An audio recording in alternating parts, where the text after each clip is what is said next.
নমস্কার, আমি তরুণ ঘোষ। আপনারা এতক্ষণ নিশ্চয়ই সবাই খবর পেয়ে গেছেন যে পাকিস্তান আফগানিস্তানের কাবুলে হামলা চালিয়ে একটি হাসপাতালে হামলা চালিয়ে 400 জনকে মেরে ফেলেছে। এখন এই খবরটা কালকে সকালবেলা হয়েছে, কালকে সারাদিন হয়েছে। এই খবরটা আমি আর করিনি। আমি দেখছিলাম যে এরপরে প্রতিক্রিয়াটা কি হতে পারে, কারণ আফগানদের মারলে আফগানরা কিন্তু ছেড়ে দেবে না। আফগানরা কিন্তু তক্তা পাল্টে দেবে একদম। এখন ব্যাপারটা হচ্ছে, এই হাসপাতাল যেটা তৈরি হয়েছিল 2000 বেডের, এই হাসপাতালটা করেছিল কে? ভারত। সেখানে মানসিক রোগ এবং যারা হচ্ছে আপনার নেশাগ্রস্ত তাদের চিকিৎসা করা হতো। এই হাসপাতালে 4টে ব্লক ছিল। একটা ব্লকে গিয়ে মাস্তানরা ওখানে মেরে এসছে। কাবুলে ওদের কি, ওদের সব মানে ছোটখাটো অস্ত্র দিয়ে ওরা ওই মানে চকিতে হামলা করে বেরিয়ে যায়, এরকম একটা তো এরা রকেট ফকেটে দেখেছে নেই, ড্রোনও নেই। রিটেলিয়েশনটা হবে কি করে? এবার টিটিপি ঢুকবে, দেখবেন সোজা পাঞ্জাবে, না ইসলামাবাদে যাবে, মিলিয়ে নেবেন, না ইসলামাবাদে যাবে, না করাচিতে যাবে, না আপনার এতে যাবে, কি বলে, অন্য কোনো জায়গায় যাবে, সোজা যাবে পাঞ্জাব। আসলে হচ্ছে পাঞ্জাবের যে মুসলিম গোষ্ঠী আছে, পাঞ্জাবি মুসলিম, তারাই পুরো এই জিনিসটা চালায়। এখন পাকিস্তানি হামলাটা পড়লো কেন? হঠাৎ করে একটা হাসপাতালে গিয়ে 400 জনকে মেরে দিল কেন? তার পেছনে দুটো কারণ আছে।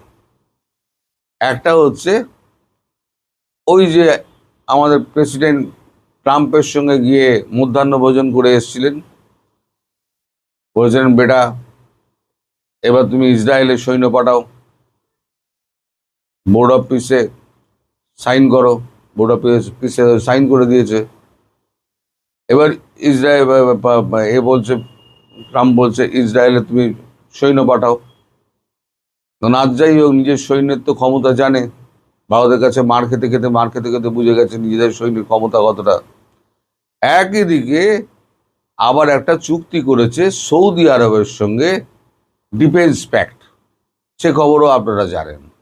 এখন সৌদি আরবও বলছে যে আমাদের এখানে তোমরা এবার লোক পাঠাও, সৈন্য পাঠাও, আমরা আক্রান্ত। ডিফেন্স প্যাক্ট হয়েছে।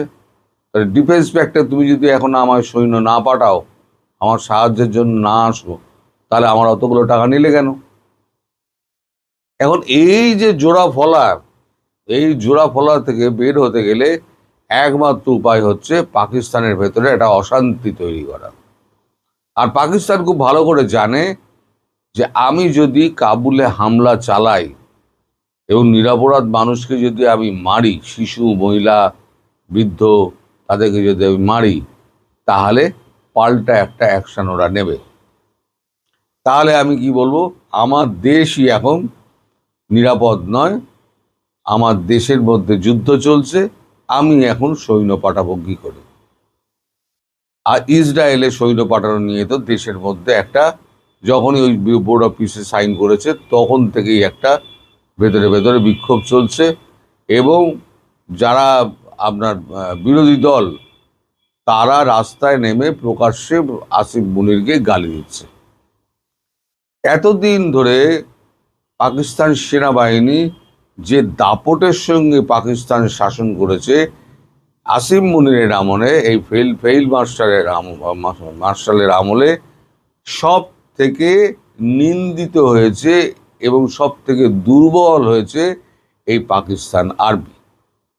পাকিস্তান আর্মির তো প্রচুর সৈন্য মারা যাচ্ছে টিটিপি এবং আফগানিস্তান বালুচের হাতে। এবার মুনিরের প্ল্যানটা হচ্ছে যে আফগানিস্তান এবার এখানে ঢুকে হামলাটা চালাক, সিন্ধ প্রদেশে হামলা চালাক, খাইবার পাখতুনখোয়ায় হামলা চালাক, করাচিতে হামলা চালাক, ইসলামাবাদে হামলা চালাক, পাঞ্জাবে যেন না ঢোকে। পাঞ্জাবে ঢুকলে মুশকিল আছে। এখন পাঞ্জাবে ঢুকবো না বললেই তো আর হবে না।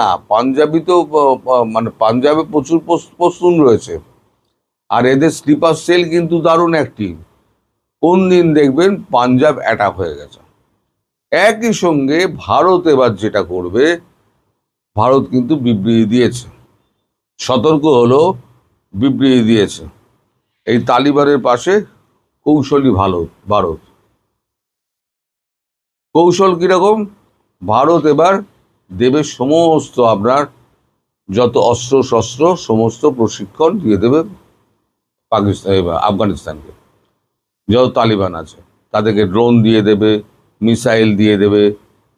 এখন ওখানে কোনো এডি সিস্টেম নেই, এডি সিস্টেম বসিয়ে দেবে।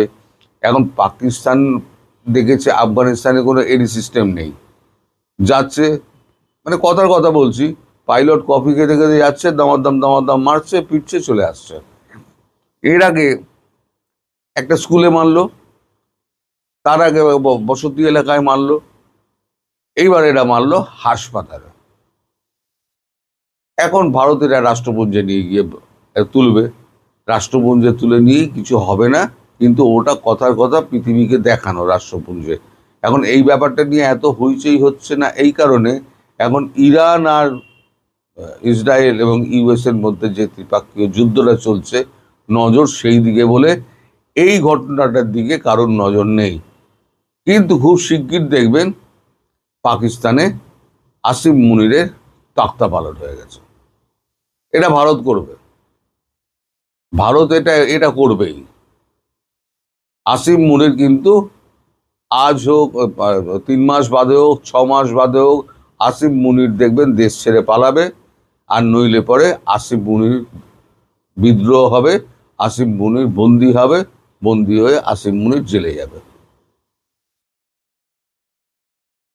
মানে ভারত এরকম একটা ব্যবস্থা করে রাখছে, একদিক দিয়ে ওদেরকে দিয়ে মারাবে, আসিম মুনিরের তক্তা পালট করবে, আর অস্থির করে পাকিস্তানকে অস্থির করে ভেতরে ভেঙে দেবে। ভেতরে ভারত নিজে কিছু করবে না, ভেতরে ভেঙে দেবে। আমার বক্তব্য হচ্ছে দাদা, দর্শক, যে এই যে ভারতবর্ষ, এই যে সবসময় একটা গুডি বয়, আমি ভালো, আমি কারোর ওপরে আক্রমণ করি না, বসুদেব কুটুম্বকম, সবাই আমার কাছে এসো, সবাই আমার বন্ধু। আরে অস্ত্র না ধরলে পরে তোমাকে এসে পোকামাকড়ও দেহ খেয়ে ছিঁড়ে চলে যাবে। আপনি এক জায়গায় 24 ঘন্টা শুয়ে থাকুন, পিঁপড়ে এসে আপনাকে ধরে খেয়ে নেবে। তা পৃথিবীতে এখন যা অবস্থা, তাতে ভারতবর্ষকে অস্ত্র তুলতে হবে। ওই গুডি বয় সেজে থেকে আর 10 ইয়ার বেড়ে আমি কিন্তু কিছু করতে পারবো না, আমাকে আজকে পাল্টা মারতে হবে। এই যে পাকিস্তানের আমরা যে সার্জিক্যাল স্ট্রাইক করলাম, পাকিস্তানকে মেরে গুড়িয়ে দিলাম, কে কি বলেছে? এই যে ইউএস আর ইসরায়েল মিলে একত্রে ইরানকে মারছে, কেউ কোনো কথা বলেছে? রাশিয়া ইউক্রেনে একতরফা যুদ্ধ হচ্ছে, কেউ কোনো কথা বলেছে? কেউ কোনো কথা বলেনি। তাহলে ভারত কেন চুপ করে থাকবে? বাংলাদেশের ব্যাপারে একবার এগিয়েছিল, এগিয়ে তারপর আবার পেছিয়ে এসছে, না আমাদের পড়শি দেশ, ছোট রাষ্ট্র, আমরা ওখানে আক্রমণ করে নিজেদের মুখ পোড়াবো না, বিশ্ব আমাদের দিকে তাকিয়ে বলবে একটা বড় রাষ্ট্র একটা ছোট রাষ্ট্র গিলতে এসছে। তাহলে ছোট রাষ্ট্র সে যদি তোমার ভেতরে অস্থিরতা তৈরি করার চেষ্টা করে এবং তোমাকে, তোমার প্রতি যদি একেবারে মানে হয়ে যায়, বিপজ্জনক হয়ে যায়, তাহলে তোমাকে তো অস্ত্র তুলতে হবে। এই কূটনীতি করে করে করে করে কত দিন চলবে? আমার প্রশ্ন হচ্ছে সেইখানে। যাই হোক, দেরিতে হলেও ভারতের হয়তো ঘুম ভাঙছে, এখন বুঝতে পারছে যে না, পৃথিবী এখন আর ওই দিকে গেলে হবে না, শান্ত থাকলে হবে না, অস্ত্র ধরতে হবে।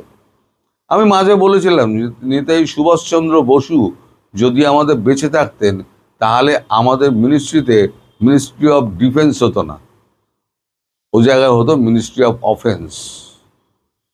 তিনি বলতেন রক্তের বদলা রক্ত দিয়ে নিতে হবে। সুতরাং এখন নরেন্দ্র মোদীজিকে বেছে নিতে হবে যে তিনি এই বসুধৈব কুটুম্বকম করবেন, নাকি তিনি অস্ত্র ধরে পৃথিবী শাসন করবেন। এখন দেশের চতুর্থ ইকোনমি, এখন চতুর্থ ইকোনমি, আপনার দেশের এখন অনেক অনেক বড় বড় অস্ত্র আছে যেগুলো এখনো ভান্ডার থেকে আপনি বার করেননি। এগুলো কার জন্য রেখে দিয়েছেন? শোকেসে সাজানোর জন্য রেখে দিয়েছেন? তো শোকেসে রেখে তো লাভ নেই। প্রয়োগ করুন, প্রয়োগ করে পাকিস্তানকে খান খান করুন। কবে টিটিপি বেড়ে ওকে খান খান করবে তার আশায়, কবে পিওকে লোকে আজাদ কাশ্মীর ঘোষণা করে ভারতের সঙ্গে যোগ দেবে, আপনি বসে বসে তাল মারছেন। এ করলে হবে না। আপনাকে বিশ্বগুরু হতে গেলে আপনাকে শুধু ওই হাত জোর করে নমস্কার করে হবে না, আপনাকে অস্ত্র তুলতে হবে। আমাদের প্রত্যেকটা দেবদেবীর হাতে কিন্তু অস্ত্র রয়েছে, এক হাতে আশীর্বাদ করে। মানে আমার কাছে আশীর্বাদও রয়েছে, অস্ত্রও রয়েছে। তুমি যেটা চাও সেটা তুমি পাবে। তা আমরা সব দেবদেবীর আমরা পুজো করি, কিন্তু তাদের যে নীতি সেটা কিন্তু আমরা মানি না। যদি শান্তি সব ক্ষেত্রে যদি ইউজফুল হতো, তাহলে শ্রীকৃষ্ণ তো শান্তি প্রস্তাব নিয়ে গেছিলেন কৌরবদের কাছে। কৌরবরা তো শান্তি প্রস্তাব মানেনি, তারপরে কুরুক্ষেত্রে যুদ্ধ হলো। রাম শান্তি প্রস্তাব পাঠিয়েছিলেন রাবণের কাছে, যে আপনি আমার স্ত্রীকে ফিরিয়ে দিন, সীতাকে ফিরিয়ে দিন। রাবণ বলেছিল না, দেবো না, ক্ষমতা থাকলে নিয়ে যাও, আমি বিশ্বের পৃথিবীর শক্তিধর মানুষ, আমি শিবের বর প্রাপ্ত। ফলে রামকে বধ করতে হয়েছিল রাবণকে। ফলে আপনাদেরও সেই পথেই যেতে হবে। ইতিহাস পুরাণ আমাদের যা শিখিয়েছে সেই শেখানো পথেই আপনাকে যেতে হবে। এটা আমি সমালোচনা করছি না, এটা আমি চোখ খোলার জন্য এই ভিডিওটা করলাম, যাতে কেন্দ্র সরকারের কাছে এই ভিডিওটা যায়। সবাই ভালো থাকবেন, সুস্থ থাকবেন, সাবধানে থাকবেন। নমস্কার।